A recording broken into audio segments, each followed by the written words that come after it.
예, 월요일 개장하고 1시간 20분가량 흘렀습니다. 코스피 한번 보여주세요. 25포인트가 올랐습니다. 3,470이고요. 3,500을 향해서 달려갑니다. 코스닥도 0.9% 올랐습니다. 삼성전자와 알테오젠 효과죠. 지수가 올라가고 있지만 다만 하락 종목이 많습니다. 그 얘기는 이제 대형주들이 가면서 전체적으로 많은 섹터가 행복한 장은 또 아니라는 그런 고민은 살짝 있어요. 예, 오늘 돈이 모이는 곳의 전략들, 머닝 전략, 종목 이야기부터 하겠습니다. 인백스 자산운용 염정 이사님 오셨어요. 어서 오십시오. 네, 안녕하세요. 네, 시장은 그래도 좋습니다. 네, 주목할 만한 두 종목 오늘 공개하죠. 오늘 알테오젠과 삼성전자와 알테오젠. 코스피와 코스닥의 시총 1위 종목이잖아요. 둘 다 좋은 재료로 오늘 강하게 가고 있는데 먼저 알테오젠 얘기부터 하면 금리 인하했고 금리 인하를 조금 더 하기 때문에 제약바이오 쪽에는 괜찮죠. 요즘 뭐 학회도 있고 제약바이오 섹터는 괜찮은 것 같아요. 플러스 알테오젠 이야기까지 해주세요. 네, 진짜 오늘은 이제 양시장의 시총 상위 종목 두 종목이 시장을 정말 강하게 이끌고 있습니다. 말씀하신 대로 상승 종목은 하락 종목보다 적지만 시총 상위 종목들의 강한 상승세로 인해서 시장은 상당히 지수는 강하게 흘러가고 있고요. 알테오젠은 일단 오늘 장 초반에 지속적으로 지금 8%대 전후반으로 해서 상승세를 유지를 하고 있습니다. 이제 지난 주말이었었죠.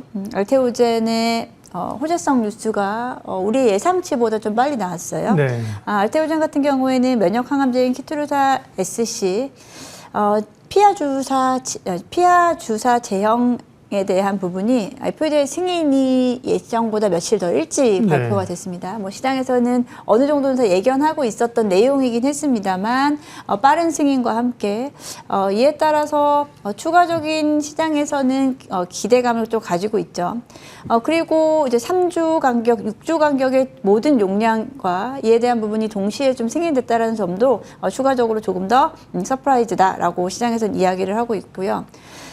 말씀하신 대로 뭐 금리 인하로 인해서 시장은 크게 흔들림 없이 가고 있고 금리 인하에 따른 제약바이오 섹터의 아무래도 수혜는 지속적으로 가능할 것이다라고 좀 보고 있는 가운데 제약바이오 쪽에서 코스닥 1위 종목인 알테오젠 같은 경우에는 이번에 이제 FDA 승인권과 함께 이에 따른 매출과 영업이익의 외형 성장, 그리고 추가적인 연내 빅파마와의 기술 이전에 대한 또 추가 계약, 기대감이 좀 커진 가운데 이러다 보니 코스피 이전 상장에 대한 무게감이 조금 더 실리고 있다라고 볼 수 있겠습니다.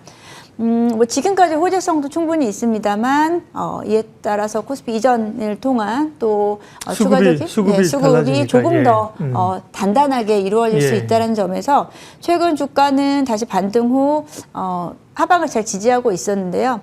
이번 FDA 승인권으로 인해서 다시 한번 좀 목표가 상향 그리고 정고점 돌파와 함께 시장에서 목표가를 상향을 하고 있다는 분위기에서 수급이 쉽게 빠지진 않을 수 있는 지금 기점이다라고 볼 수 있겠습니다.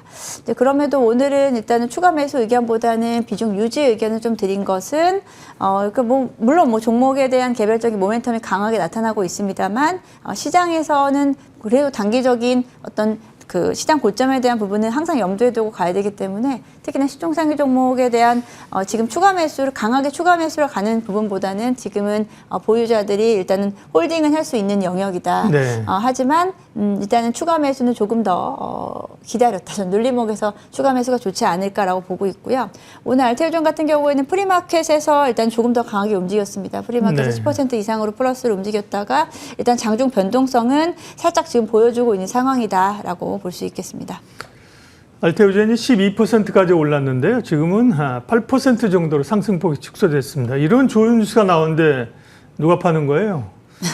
팔려고 기다리는 사람이 있는 거죠. 그죠? 이 소식을 가지고 장기적으로 좋더라도 단기적으로 차익 실현하라는 뉴스에 팔려는 사람들이 있기 때문에 이런 뉴스가 나오는 날은 당연히 변동성이 생길 수밖에 없습니다. 알테오젠은 비중 유지라 이제 가지고 계신 분들이 좀 가지고 계시는 거고요. 신규 매수는 사실은 좋긴 하나 조금 더 타이밍을 보자 이런 의미로 받아들이면 될 것 같고요. 다음 삼성전자인데 결국은 이제 HBM3 12단 테스트를 통과한 것으로 이번에는 보입니다. 느낌상 그렇죠. 그러나 이것도 사실은 시장에서는 뭐 순서의 문제이고 그렇죠. 이걸 뭐 된다고 해서 그렇게까지 맞습니다. 예. 호재인가 싶은데 주가는 이제 강합니다. 삼성전자가 뭐 5% 가까이 오르니까 그죠? 예. 네. 지금 삼성전자가 이제 5% 가까이 오르다 네. 보니 코스피 지수가 그러니까요. 예, 정말 이제 견조하게 네. 잘 가고 있는데요. 뭐 삼성전자 상승폭에 비하면 또 코스피가 또 그만큼 못 따라가고 있다라고도 볼 수 있겠습니다. 그만큼 오늘은 삼성전자 쪽으로 수급이 좀 쏠리다 보니 다른 대형주 쪽으로는 수급이 많이 좀 가지 못하는 분위기가 지난주에 이어서 이어지고 있는 상황이고요.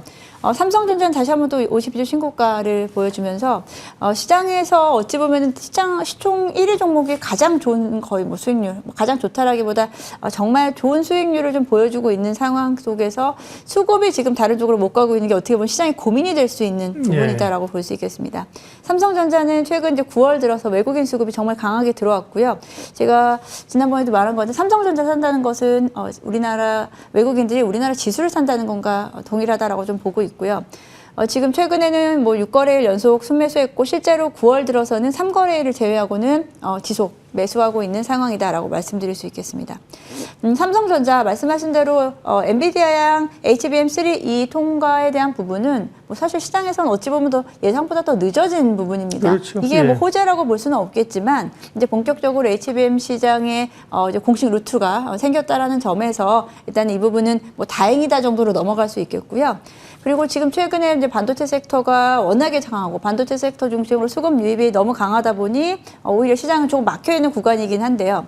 삼성전자뿐 아니고요. 최근에는 이 레거시 쪽 그리고 AI 수요에 따라서 오히려 HBM 시장 쪽은 경쟁이 오히려 심화되는 반면에 오히려 메모리 쪽에서는 기존 레거시라든지 레거시 시장에서는 이 HBM 쪽에 대한 공급 확대에 따라서 오히려 공급을 줄일 수밖에 없고 공급이 제한적일 수 있다. 이를 통해서 강한 수요를 뒷받침할 수 있는 공급이 따라오지 못하는 전형적인 공급 우위 시장이 앞으로 펼쳐질 것이다라고 보고 있습니다.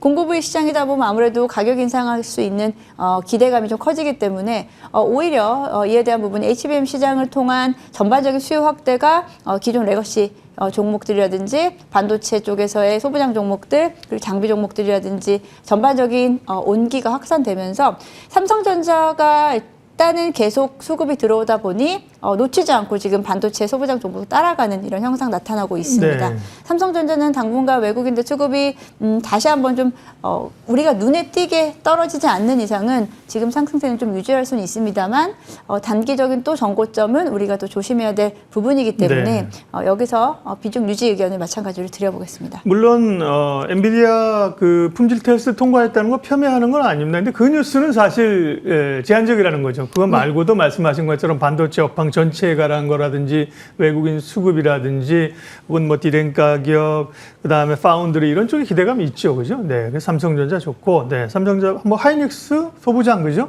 다 전반적으로 반도체가 괜찮은 그런 흐름들이에요. 예. 여기까지 하고 시간이 제한돼 있어서 다음 오늘 준비하신 유망주 알려주세요. 네, 지난번에도 이제 카카오 이야기가 최근에 많이 나오고는 있죠. 카카오가 오늘은 뭐 살짝 지금 하락으로 움직이긴 합니다만 지난주에도 일단 상승폭을 좀 키워가면서 카카오 같은 경우에는 이제 내일 있을 이프 카카오 행사에 시장에 초점이 좀 맞춰지고 있는 상황입니다. 카카오 역시도 뭐 최근에 이제 외국인들 수급이 지난주에도 이틀 2거래 연속 외국인 기관이 지난주 목요일 금요일장에서 이제 수급이 유입되면서 조만간 있을 바로 내일인 것 같은데요. 이프 카카오 행사를 앞두고 어떤 식으로 지금 앞으로 카카오 주가가 전개될지에 대한 어떤 변곡점이 되지 않을까라고 생각이 듭니다.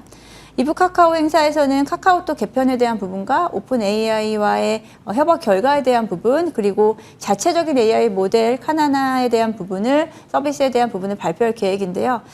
지금 단기적으로 뭐 챗 GPT를 카카오에서 바로 다이렉트로 쓸 수 있다라는 뭐 내용도 좀 중요하겠지만 이를 통해서 AI 플랫폼에서의 이제 개편을 통한 다시 한번 플랫폼 장악력에 대한 부분을 시장에서 테스트를 할 것으로 좀 보여집니다. 그리고 카카오톡 개편을 통해서는 기존의 이제 대화형 피드 쪽에서 부분에서 앞으로 카카오의 개편에 따른 기대감 반, 우려감 반이 좀 있는 것 같아요. 기존 주 사용자들이 단기적으로는 좀 불편감을 느낄 수 있습니다만 이를 통해서 추가적인 기존 뭐 MZ 세대들의 다시 한번 그 되돌림을 좀 기대하고 있는 것 같고요. 이를 통해서 이제 체류 시간의 증가 그리고 트래픽의 증가를 통한 광고 성장률에 대한 부분을 내년도까지 긍정적으로 좀 바라보고 있다라고 볼 수 있겠습니다. 주가는 최근에 좀 조정을 살짝 받았다가 다시 한번 전고점을 따라 올라가고 있고요. 지금 6월 고점이었던 71,000원대, 한 7만 원대가 일단 1차적으로는 좀 저항대가 되지 않을까라고 보고 있고, 이에 대한 부분을 만약에 뚫고 올라간다라고 하면은 저는 목표가 8만 원을 가지고 일단 진입해봐도 되는 시점이다라고 말씀드리겠습니다. 네, 머닝 전략 오늘 관심 종목은 카카오였습니다. 목표가는 8만 원 잡아주셨죠? 인백스 자산운용 염정 이사님 함께했습니다. 고맙습니다. 네, 감사합니다.